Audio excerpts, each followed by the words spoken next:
Hello, darlings. You've all heard of Marilyn Monroe.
Welcome back, darlings. I'm Cognac Wellerlane, and I'm here with photographer and artist Melissa Maiello, and we're here at this very famous coffee shop in Valley Stream called Sip This.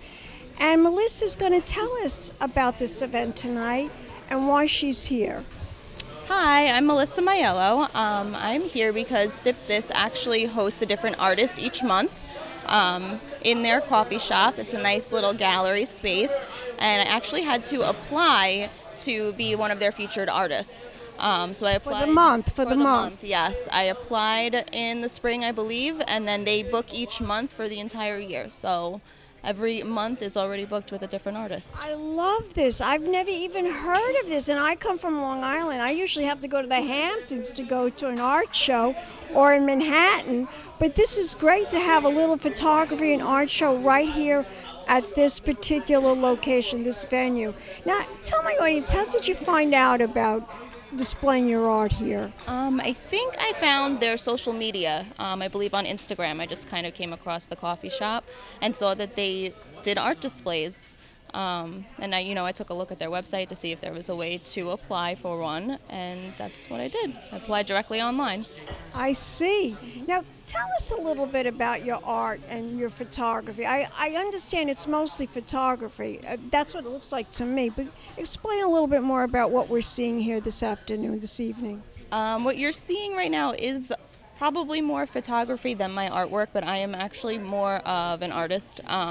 I mostly do very large-scale charcoal drawings. Most of them cannot be framed because they're so big. Oh, my God. So that's why a lot of them are not shown here. So whatever charcoal drawings are here are my smaller works that are able to hang on the wall with, securely. So this is a various assortment of some of the photography that you've taken. Yes. Can you tell us a span of time of when you took some of these photographs? Most of them have been within the last 2 years. Last 2 years. Yeah. Wow. And can you tell my audience how many pieces of photography that we're looking at right now? Probably maybe about 30. They look mostly like landscapes. Yes, mostly. Why landscape? Tell my audience why you like landscape so much. I'm just very attracted to the beach in general. I'm always. Is that where you're from? Well, I'm not really from the beach. I mean, I'm from Long Island. I spent most of my summers as a child on the water with my family. We had a boat when I was younger, and that was really how we spent our weekends in the summer. We were just always on the water. Around Jones Beach, Long Beach area? Mostly around the Robert Moses area. Oh, that's Jones Beach, yeah. Yeah, Fire Island, those areas. So I love being at the beach, even in the winter. I'm there taking pictures. Well, that's where I live. I live a block away from the ocean. Do you? Yeah, I live in Lido Beach. Oh, very nice. Very nice. I love the beach too. I love the ocean. And of course, most artists come to Long Island because it is such a beautiful place to photograph. Don't you agree? I do agree, absolutely. I love being down there taking pictures. How long have you been doing this? I have taken pictures for years, probably. but I've been drawing since I was probably in elementary school. Oh, wow. So it goes even farther back when you were a kid. Yes. Most of my photography is actually what inspires my drawings. I draw from all of my own pictures. And most of my charcoal drawings are also seascapes and landscapes. Okay. So you've been doing this for a very long time, since you were a little girl. Yes. Are you inspired by any artists, any particular famous artist? I mean, I love, all of our master artists, Van Gogh and Michelangelo. Well, you're Italian, naturally, right? Yes, so am I. I love the Renaissance artists, and a lot of our contemporary artists as well. So. What was it about those great masters? Was it the way they cultivated they captured the landscape or the people's faces? What was it about those masters that you were so compelled to become an artist? I think as far as the Renaissance, it's just their attention to detail and making things very realistic. Very realistic. Yes. That's a lot of what I'm attracted to and kind of what I capture in my drawings. But then they do sometimes take on a little bit more of an abstract quality, and I love the emotion when you look at Van Gogh's pieces, and that's what I strive for. Some pieces that when you look at the face, you almost feel like the painting is, the person is staring right in the portrait is staring right back at you. Don't you find that? Oh yes, absolutely. How does that happen? I can never figure that out. How does an artist make a person's eyes look in a painting like that? They're looking at you back. Did you ever learn any technique that they do? There's definitely a technique as far as the proportions of the face and learning how to draw the proportions of the face. But I think trying to make it look like it's looking at another person, sometimes I think it's almost the interaction of the artist with the painting or the drawing and how they're connecting with that image in general. My next question is, have you ever gone to see any of these great masters? Have you traveled the world? Have you gone to Italy, France? You have? I have, yes. I actually spent a semester during my undergraduate degree in Italy. I spent most of my time in Florence. I lived in Florence for about 4 months, and then the city of art. Yes, the center of the Renaissance. Absolutely, absolutely. So you've studied in Europe, and you've seen these. My next question, of course, is where I'm getting to, and that is the Mona Lisa. Yes. Did you see the Mona Lisa? I haven't seen the Mona Lisa. You haven't seen the Mona Lisa? I haven't been to France yet, unfortunately. That's true. It's not in Italy, it's in Paris. It's at the Louvre. But I will tell you, I was like blown away that this painting is so small. And it is one of the most famous paintings in the world, still to this day.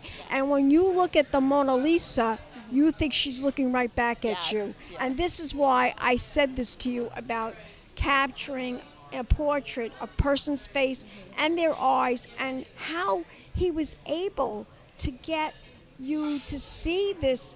Like she's looking right back at you. It's amazing. You have to go to France. I know. It's on my bucket list. You're still very young. Listen. Don't feel bad. I didn't get to go to Paris until I was in my 50s. So you have time. I know. I have time. You have time. I try every year to get somewhere new. What would you like to do next? Where would you like to see your photography, your painting go? I would love to have a solo show in a gallery. I've done a lot of group shows in galleries with other artists, and as far as solo exhibits, I usually get coffee houses or libraries, but if I could get my work out there too. In a gallery. Yeah, an art gallery, I would love that. Have you contacted any of the galleries out east, like maybe in the Hamptons? They would consider your art. I really believe they would consider it. I haven't looked too much into the Hamptons yet. You should. The Hamptons and also the Patchogue Art Center. Yes, I have done a few group shows with the Patchogue Art Center. Fantastic. So you're on your way. You're still very young. You have a whole life ahead of you, so much more to take pictures and paint. is there a project that you're working on that's different than anything else you're doing? Not right now. I mean, I still am working on my charcoal drawings. They're very large scale. I've been working a little bit more with adding some color into some of my drawings instead of them just being black and white. Usually about maybe one color just to give it a little highlight. And I've done some others besides just the ocean. I have explored When you that. say they're so big they cannot be framed, is it like a whole wall? Yes. Wow. Yes. I would say one of my biggest ones is probably about 8 feet. Oh my God, that's a wow. They're very, very big. And they take a very long time to finish usually. When you have a show with your charcoal pieces that are that big, I want to come and see this. Absolutely. I definitely want to come and see this. I want you to tell my audience where we can go to learn more information about your art, about your photography. Do you have a website? Yes, I do have a website. It's just my first and last name, so it's melissamaiello.com. MELISSAMAIELLO.com. MelissaMaiello.com. Beautiful. And what about Facebook? Are you on Facebook? I do have a Facebook page, which is also, I believe you can just look up, if you go onto Facebook, Melissa Maiello, and you should be able to find my page. And I'm also on Instagram. It's Miss Melissa Art. Now, I was going to close this interview, but I have one more question I want to ask you. And we found out about you. You also do something on Long Island with another place, you're upstairs. Yes. Tell my audience about that. I have a studio, actually, where I do my work at Sweet Pieces in Huntington Sweet Pieces. Station. Yes, Sweet Pieces in Huntington Station. So the top floor of the building is all art studios. So that is where I do my work. It's where I have a lot of work displayed. It's for sale. Sometimes we have open houses where we invite people to come and have refreshments and things like that. It's kind of like a meet and greet with all the artists. We try to do that about once a year. Okay, so that's another thing that you're involved in. One more time, the website. melissamaiello.com. MELISSAMAIELLO. Fabulous. Let's toast to fabulous art and photography. Yes, thank you so much. Delicious. Thank you, Melissa. Give me a kiss. Mwah. And we'll be back, darlings, with more interviews right here at Cognac's Corner Magazine. Keep watching. Pink Champagne Kisses. Hello, darlings. You've all heard of Marilyn Monroe. Some of you know Bridget Bardot. Well, now it's time for the Cognac Show. I said cognac, ooh, ooh. I said cognac, ooh, ooh, ooh. I'm a bubbly blonde, fabulously dressed to impress. One-of-a-kind girl. I was brought into this world wrapped up in pearls. I love to mingle, though my husband reminds me I'm not single. I meet and greet both the famous and the elite. I ride in limousines, drinking the finest champagne, wearing furs, dazzling diamond jewelry. A girl can't complain. I live the upscale life, dining in the finest restaurants, eating the best caviar for free. And no matter how much I enjoy cognac, ooh, ooh. I said cognac, ooh, ooh, ooh. It's been a Crybaby Productions, darlings.